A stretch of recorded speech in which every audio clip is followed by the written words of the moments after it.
പ്രിയ സ്നേഹിതരെ, ഡെയിലി ഗോസ്പലിലേക്ക് ഏവർക്കും സ്വാഗതം.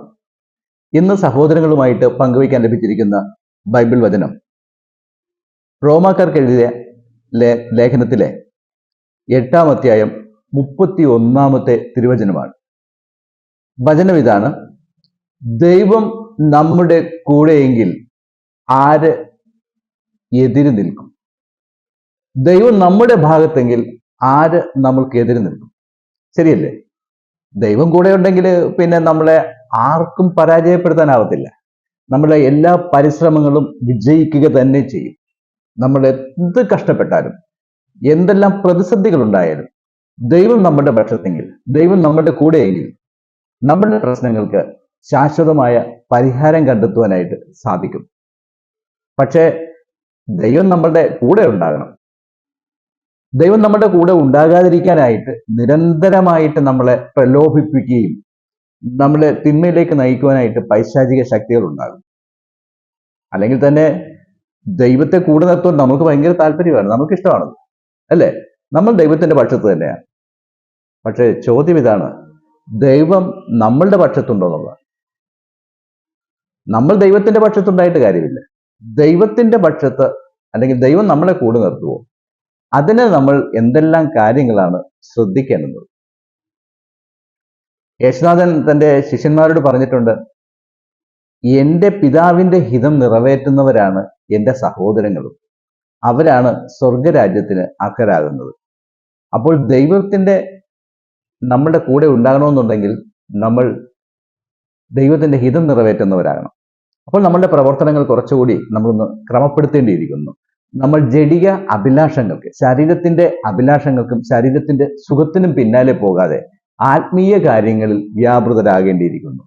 നമ്മൾ തിന്മകൾ ചെയ്യാതെ മറ്റുള്ളവർക്ക് വേണ്ടി നന്മ ചെയ്തുകൊണ്ട്, നമ്മളുടെ സഹോദരങ്ങളുടെ തെറ്റുകളും കുറ്റങ്ങളും ക്ഷമിച്ചുകൊണ്ട് നമ്മൾ ദൈവഹിതത്തിനനുസരിച്ചുള്ള ജീവിതം നയിക്കുമ്പോഴാണ് നമ്മളുടെ പക്ഷത്ത് ദൈവം ഉണ്ടാകുന്നതും, അങ്ങനെ ദൈവം നമ്മളുടെ പക്ഷത്തുണ്ടെങ്കിൽ നമ്മളുടെ പ്രവർത്തനങ്ങളെല്ലാം വിജയത്തിലെത്തുന്നതും. അപ്പോൾ നമ്മൾ ആത്മീയ കാര്യങ്ങൾ ശ്രദ്ധിക്കുന്നതോടൊപ്പം തന്നെ നമ്മൾ ശ്രദ്ധിക്കേണ്ടുന്ന മറ്റൊരു കാര്യം കൂടിയുണ്ട്. നമ്മുടെ എല്ലാ പ്രവർത്തനവും വിജയത്തിലെത്തുവാനും നമ്മളുടെ ജീവിതം വേറൊരു ലെവലിലെത്തുവാനും നമ്മളെ സഹായിക്കുന്ന ഒരു വാക്കുണ്ട്. ഈ വാക്ക് ഒന്ന് പറയുവാൻ നമ്മൾ പഠിച്ചാൽ മതി. വളരെ സിമ്പിൾ ആയിട്ടുള്ള ഒരു വാക്ക്. ഏതാണ് വാക്ക് എന്ന് കേൾക്കാൻ തിടുക്കമായോ? ശരി, ഇപ്പോൾ തന്നെ പറയാം.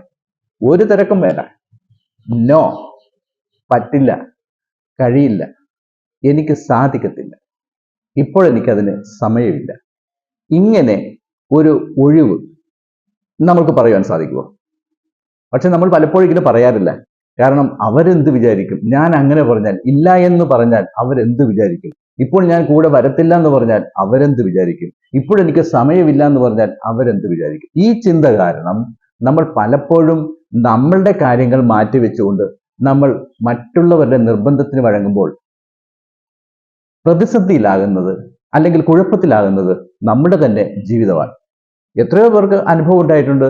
നാളെ തരാം, അല്ലെങ്കിൽ അടുത്ത ദിവസം തരാം, 2 ദിവസം കഴിയുമ്പോഴേക്കും ഞാൻ തരാം എന്നും പറഞ്ഞിട്ട് നമ്മൾ അത്യാവശ്യത്തിന് വെച്ചിരിക്കുന്ന പണം പോലും കടം മേടിച്ചിട്ട് പോയിട്ടുള്ളത്. പക്ഷെ ആ പണം തിരികെ കിട്ടിയിട്ടുണ്ടോ? ആ തിരികെ കിട്ടുവാനായിട്ട് നമ്മൾ എത്ര പ്രാവശ്യം ചോദിക്കേണ്ടി വന്നിട്ടുണ്ട്? അതിന്റെ പേരിൽ ബന്ധങ്ങൾ വരെ ഇല്ലാതായിട്ടില്ലേ? അപ്പോൾ അതുകൊണ്ട് ആദ്യത്തെ ഒരു ചെറിയ പിണക്കമേ ഉണ്ടാവുകയുള്ളൂ. നമ്മൾ നോ എന്ന് പറയുകയാണെങ്കിൽ, എനിക്കിപ്പോൾ സമയമില്ല എന്ന് പറയുകയാണെങ്കിൽ, നമ്മളുടെ ജീവിതം ഇതിനേക്കാളും മെച്ചപ്പെട്ട രീതിയിലാകും. പ്രിയ സ്നേഹിതരെ, നിങ്ങളുടെ ജീവിതത്തിൽ എല്ലാവിധ നന്മകളും ഉണ്ടാകട്ടെ എന്ന് ആശംസിക്കുന്നു. മറ്റൊരു സന്ദേശവുമായിട്ട് നാളെ നമുക്ക് വീണ്ടും കാണാം.